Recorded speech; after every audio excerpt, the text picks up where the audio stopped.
I'm a recovering people pleaser, and so are you. If you watch until the end of the video, I have a bonus tip. I don't want to waste your time here, so we're just going to launch straight into it. There are 3 behaviors from people around which you can draw a boundary.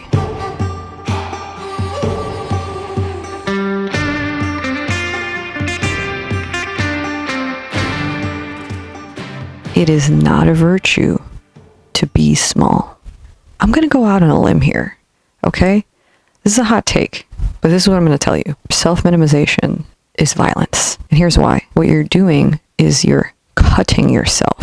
You're trimming your limbs because you're afraid that you're going to poke someone in the eye with them. And here's the thing.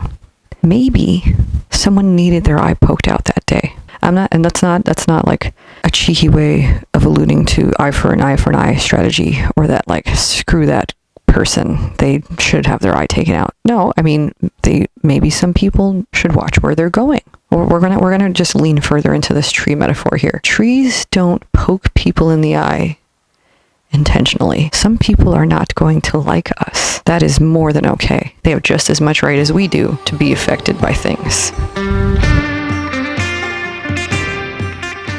Now that we've gotten that out of the way, here are 3 behaviors that you may find in people who are taking more from your relationship than they are giving. All right, number 1, people who you indulge in the same substances with. Let me put it in a different way. People with whom your commonalities surround substances. Those are not your friends necessarily. They're not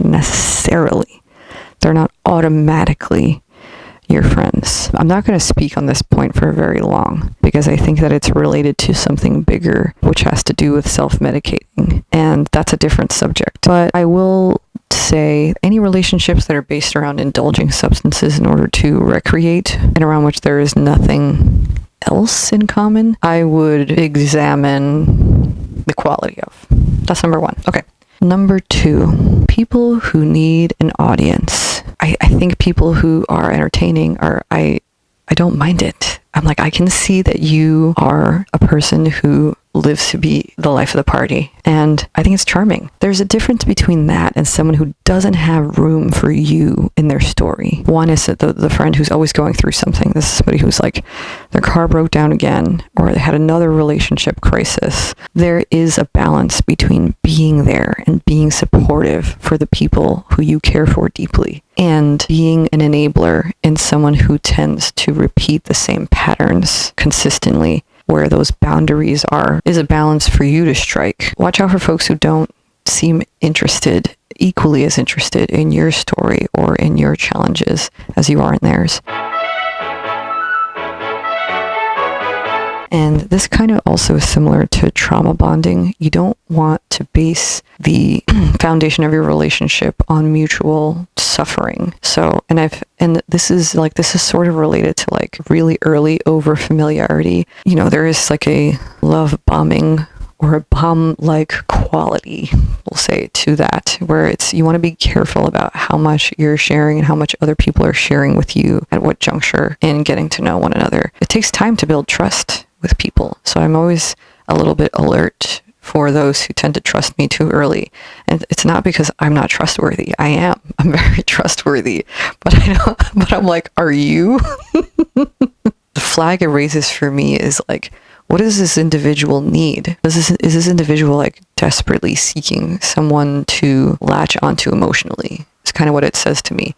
And again, like, the existence of one thing does not omit the existence of the other. That is not to say that you shouldn't be available for someone's emotional life.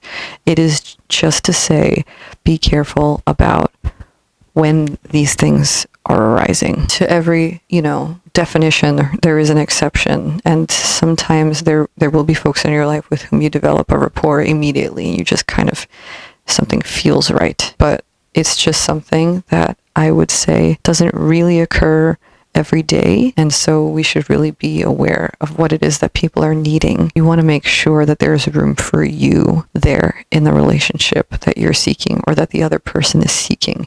And they're not trying to seduce you or bond with you to immediately because it suggests that there is a need there that you are supposed to be filling. I always feel the need to use metaphor. Everyone is carrying a bucket or two, and it's okay to help others with their burden, but remember that you also have your own.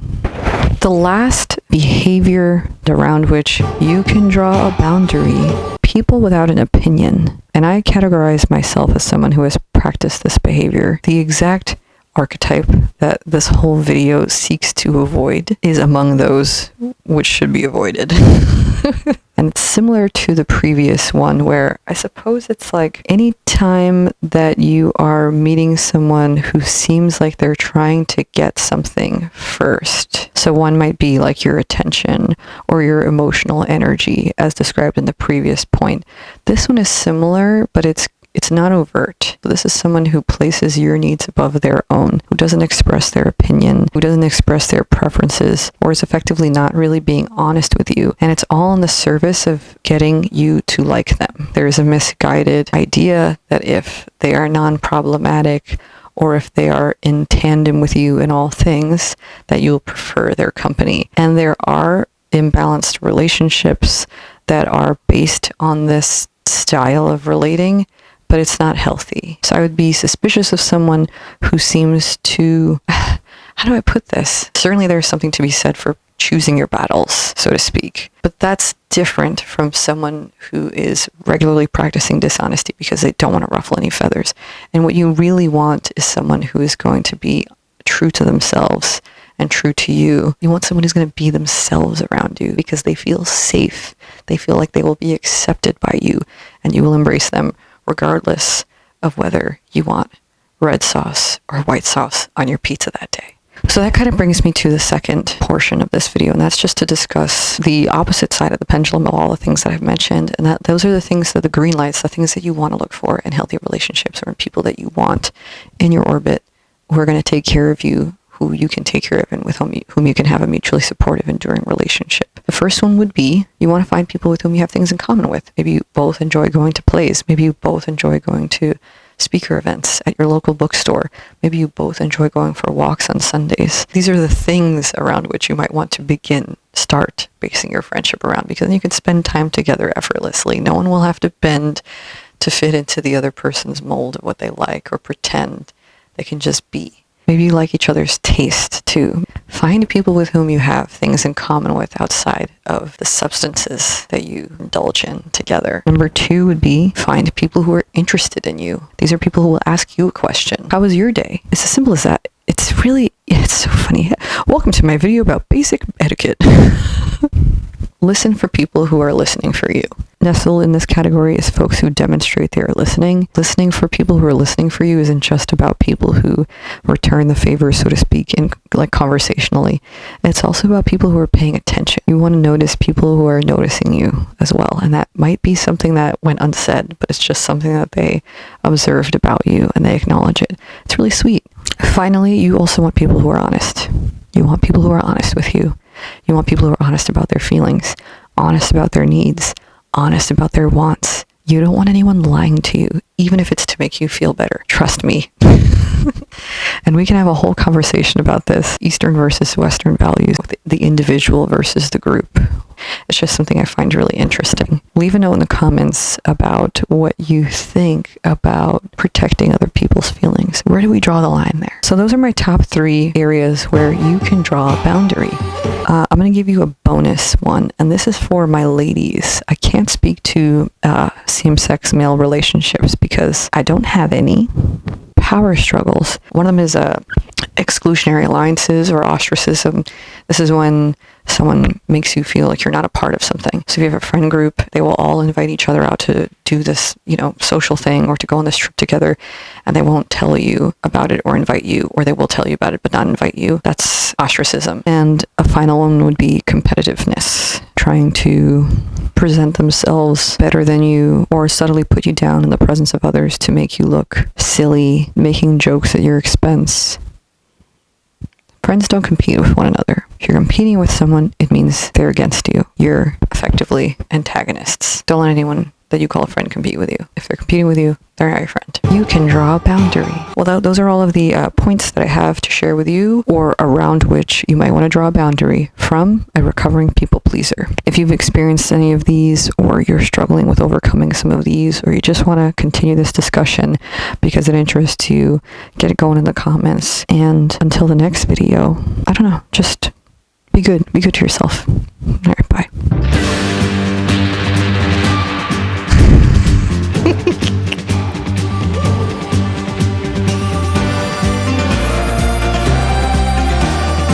Because the world needs us. It needs us.